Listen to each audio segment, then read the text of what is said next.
کہ سب سے زیادہ مطیع اور فرما بردار تھے، ہمارے سے کہیں گنا زیادہ مطیع اور فرما بردار تھے. انہوں نے آپ صلی اللہ علیہ وسلم سے محبت کرنے کا سب سے زیادہ حق ادا کیا، اور صحابہ کرام ہی تھے جنہوں نے اللہ کے نبی صلی اللہ علیہ وسلم کی زبانی کلام اللہ اور احادیث مبارکہ کو سننے کا شرف حاصل کیا. ہمارے بڑے بزرگوں پیروں نے اسے بڑے شوق اور بڑے جذبے کے ساتھ منایا ہے، تو ہم کیوں پیچھے ہٹے؟ کیا وہ سب غلط تھے؟ نبی صلی اللہ علیہ وسلم اور صحابہ رضوان اللہ علیہم اجمعین کے بعد جو سب سے بڑے بزرگان اور ائمہ دین تھے، خصوصاً ائمہ اربعہ یعنی امام ابو حنیفہ، امام مالک، امام الشافعی اور امام احمد بن حنبل رحمہم اللہ، آپ ان کے بارے میں یہ سن کر حیران ہو جائیں گے کہ انہوں نے بھی کبھی بھی اپنی زندگی میں عید میلاد نہیں منایا، کیونکہ وہ بدعات کے سخت خلاف تھے اور وہ صرف سنت رسول صلی اللہ علیہ وسلم کے متبع تھے. اور جو کوئی شخص ایسا سمجھتا ہے کہ وہ صحابہ رضوان اللہ علیہم اجمعین، تابعین اور دیگر اسلاف امت سے بڑھ کر اللہ کے نبی سے محبت کرتا ہے تو اس سے بڑا بیوقوف کوئی نہیں. یہ تو ایسا ہوا جیسے سورج کو چراغ دکھانا. اچھا یہ بتاؤ، آپ لوگ جو عید میلاد النبی کو بدعت کہتے ہو اور اس کی مذمت کرتے ہو، کس بیسس پر کہتے ہو؟ اسے اتنے پرخلوص انداز میں منایا جاتا ہے، کیا یہ بدعت حسنہ نہیں؟ دیکھیے، بدعت ہر اس عمل کو کہتے ہیں جو دین میں عبادت کے نام پر ایجاد کیا جاتا ہے، جس کا نہ ہی قرآن سے کوئی ثبوت ہوتا ہے، نہ ہی سنت نبی سے کوئی ثبوت ہوتا ہے، اور نہ ہی صحابہ کرام رضوان اللہ علیہم اجمعین نے کبھی اسے کیا ہوتا ہے. یقیناً عید میلاد کا منانا اللہ تعالیٰ کی دین میں ایک کھلی بدعت ہے، اور یہ اسلام کے لیے ایک اجنبی چیز ہے. بدعت بدعت ہوتی ہے بھائی، اس میں کوئی اچھائی، اس میں کوئی حسن، اس میں کوئی خوبصورتی کی کوئی گنجائش نہیں. بدعت چاہے کوئی بھی شکل لے لے، یا بدعت کو کتنے ہی اچھے انداز میں کیوں نہ کیا جائے، کتنے ہی زیادہ اخلاص کے ساتھ کیوں نہ کیا جائے، وہ دین اسلام کے اندر سختی طور سے حرام قرار دی گئی، کیونکہ اللہ کے نبی صلی اللہ علیہ وسلم نے فرمایا، اور سب سے برے امور وہ ہیں جنہیں دین کے اندر ایجاد کیا جائے، اور ہر ایجاد کی گئی چیز بدعت ہے، اور ہر بدعت گمراہی ہے، اور ہر گمراہی جہنم کی آگ کی طرف لے کر جاتی ہے. اور آپ نے یہ بھی کہا، صحیح البخاری کی حدیث ہے، من عمل عملا لیس علیہ امرنا فہو رد، کہ جو کوئی شخص ایسا عمل کرے جس کے بارے میں ہم نے کوئی حکم نہ دیا ہو تو وہ اللہ تعالیٰ کی بارگاہ میں رد کر دیا جاتا ہے. صحابہ کرام کے بعد سب سے بڑی اسلامی شخصیات میں سے ایک امام مالک رحمہ اللہ ہے، جو نبی صلی اللہ علیہ وسلم کے شہر میں پیدا ہوئے اور وہیں پر انتقال کر گئے. اتنا بڑا شرف حاصل تھا انہیں، اور انہوں نے یہ فرمایا ہے کہ جو شخص دین میں ایک نئی چیز کو ایجاد کرتا ہے اور اسے بدعت حسنہ کہلاتا ہے، تو اس نے گویا یہ بات ثابت کر دی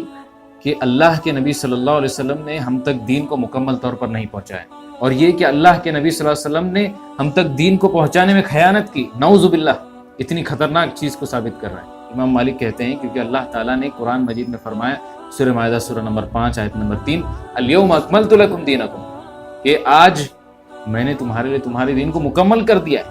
لہٰذا جو اس وقت دین نہیں تھا وہ آج بھی دین نہیں ہو سکتا. سورہ مائدہ کی 3 نمبر کی آیت اس بات کی دلیل ہے، اس بات کا ایک ٹھوس ثبوت ہے کہ دین اسلام حضور صلی اللہ علیہ وسلم کے ہاتھوں پر مکمل ہو گیا، اور یہ کہ اس کے اندر دین اسلام میں اس وقت سے لے کر قیامت تک کوئی بھی ایڈیشن یا ڈیلیشن کی گنجائش نہیں. اور بھی بتاؤں آپ کو، اسلام یہ نہیں ہے کہ جو ہمیں اچھا لگے وہ ہم کریں، بلکہ اسلام میں خیر اور شر کو پہچاننے کا معیار رسول اکرم صلی اللہ علیہ وسلم، آپ صلی اللہ علیہ وسلم نے فرمایا، یہ حدیث سلسلۃ الاحادیث الصحیحہ کے اندر موجود ہے، آپ نے فرمایا کہ ہر وہ چیز جو تمہیں جنت سے قریب کرے اور تمہیں جہنم سے دور کرے، وہ ساری چیزیں تمہیں بتا دی گئی. اللہ کے نبی صلی اللہ علیہ وسلم نے یہ فرما کر ہمارے لیے اپنی مرضی سے کام لینے والے سارے دروازے بند کر دیے. اگر میلاد کا جشن خیر کا کام ہوتا اور اگر یہ کام ہمیں جنت سے قریب کرتا تو اللہ کے نبی صلی اللہ علیہ وسلم ضرور اپنی زندگی میں صحابہ کرام کو حکم دیتے کہ تم میرا میلاد مناؤ، اور یہ بھی کہتے تھے کہ میرے گزر جانے کے بعد میری یاد میں تم ہر سال میری تاریخ ولادت پر جشن منایا کرو، لیکن کبھی آپ نے ایسا کہا؟ ہرگز نہیں۔ تو یہ بتاؤ تاریخ میں اسے سب سے پہلے کس نے منایا؟ اس کو سب سے پہلے اگر کسی نے شروع کیا تو وہ آپ صلی اللہ علیہ وسلم کے وفات کے تقریباً 400 سال بعد مصر کے اندر فاطمی شیعوں نے شروع کیا تھا، اور اس کی وجہ یہ تھی کہ وہ لوگ چاہتے تھے کہ مسلمانوں کو بدعات اور خرافات میں الجھایا جائے اور انہیں نبی کریم صلی اللہ علیہ وسلم کے سنت مطہرہ سے دور لے جایا جائے، اور ایسا ہی ہوا۔ عام مسلمانوں میں اس کی پھیلنے کی وجہ یہ تھی کہ یہ سمجھا جانے لگا کہ نبی صلی اللہ علیہ وسلم سے محبت کرنے کا مطلب یہ ہے کہ آپ کی برتھ ڈے پارٹی منائی جائے۔ فاطمی شیعوں کی یہ سازش پروان نہیں چڑھ سکی، اور یہ کچھ وقت کے بعد تقریباً 2 صدیوں کے لیے مٹ چکی تھی، یہاں تک کہ ایک بادشاہ جس کا نام مظفر ابو سعید کوکبوری تھا، اس نے اسے پھر سے رواج دیا، اور یہاں تک کہ اس نے جشن عید میلاد النبی کے اندر ناچنا اور گانا تک کو شامل کیا۔ ہم جائزہ لیں تو یہ برتھ ڈے منانے کا کانسیپٹ اسلام کا نہیں ہے، اسلام میں اس کی کوئی تعلیم نہیں دی گئی ہے، یہ ہمارے یہاں کرسچنز کے ذریعے سے آئے۔ جیسا وہ لوگ حضرت عیسیٰ علیہ السلام کا برتھ ڈے مناتے ہیں،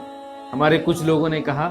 کہ ہم اور زیادہ دھوم دھام سے ہمارے نبی صلی اللہ علیہ وسلم کے میلاد کو منائیں گے۔ یہ سخت حرام ہے، کیونکہ اللہ کے نبی صلی اللہ علیہ وسلم نے ہمیں سختی کے ساتھ غیروں کی نقالی کرنے سے، غیروں کی مشابہت کرنے سے منع کیا، جیسا آپ نے فرمایا من تشبہ بقوم فہو منہم۔ سنن نبی داؤد کی حدیث نمبر 4031 ہے، اللہ کے نبی فرماتے ہیں کہ جو شخص کسی قوم کی مشابہت اختیار کرتا ہے تو وہ انہی میں سے ہے۔ یہ بتاؤ کیا رسول اللہ کی پیدائش پر خوشی منانا اظہار ایمان نہیں؟ میرے بھائی، ہر ایمان والا آپ صلی اللہ علیہ وسلم کی آمد پر خوشیوں کو محسوس کرتا ہے، اور ہم آپ پر ایمان رکھنے والے آپ سے محبت کرتے ہیں، اور اس محبت کا یہ معنی ہے کہ آپ صلی اللہ علیہ وسلم کے اسوہ حسنہ کو زندگی کے ہر شعبے میں اختیار کیا جائے۔ آپ صلی اللہ علیہ وسلم کی سیرت طیبہ کو غور سے پڑھیں، اسے سمجھنے کی کوشش کریں، اپنے گھر والوں کو، اپنے بچوں کو سمجھائیں، اور اسے دنیا والوں کے سامنے بھی پیش کریں،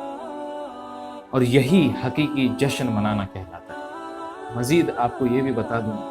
کہ آپ کے تاریخ ولادت کے معاملے میں مورخین سخت اختلاف کرتے ہیں، لیکن خیر بحث کے طور پہ میں مان لیتا ہوں کہ 12 ربیع الاول آپ صلی اللہ علیہ وسلم کی ولادت کی تاریخ ہے، جس پر آپ اعتبار کرتے ہیں۔ آپ اس بات کو بھی مانتے ہیں کہ یہی 12 ربیع الاول کے دن آپ صلی اللہ علیہ وسلم کی وفات ہوئی۔ تو آپ مجھے بتائیے یہ کون سی عقل مندی کی بات ہے کہ محبوب کے وفات کے دن پر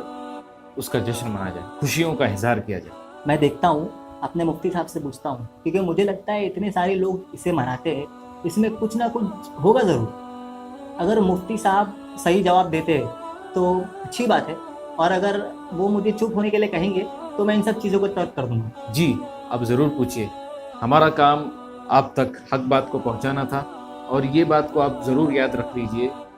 کہ قرآن اور سنت کی دلائل کا کوئی توڑ نہیں ہوتا۔ اللہ تعالیٰ سے میں دعا کرتا ہوں کہ اللہ تعالیٰ ہم سب کو آپ صلی اللہ علیہ وسلم سے سچی اور عملی محبت نصیب عطا فرمائے، آپ صلی اللہ علیہ وسلم کی کل قیامت کے دن ہمیں شفاعت نصیب فرمائے، اور آپ صلی اللہ علیہ وسلم کی رفاقت بھی ہمیں نصیب فرمائے، اور ہمیں ہمیشہ اپنی ہدایت میں رکھے۔ آپ کی بات یقیناً سمجھ میں آ رہی ہے،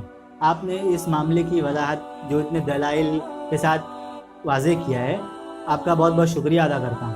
اور مجھے احساس ہوا ہے کہ اب تک میں گمراہی میں تھا، اور ہم تک جو دلائل پہنچائے گئے تھے وہ بالکل ہی کمزور اور بے معنی تھے، اور میرا یہ ماننا ہے کہ قرآن اور حدیث ہماری مکمل رہنمائی فرماتے ہیں،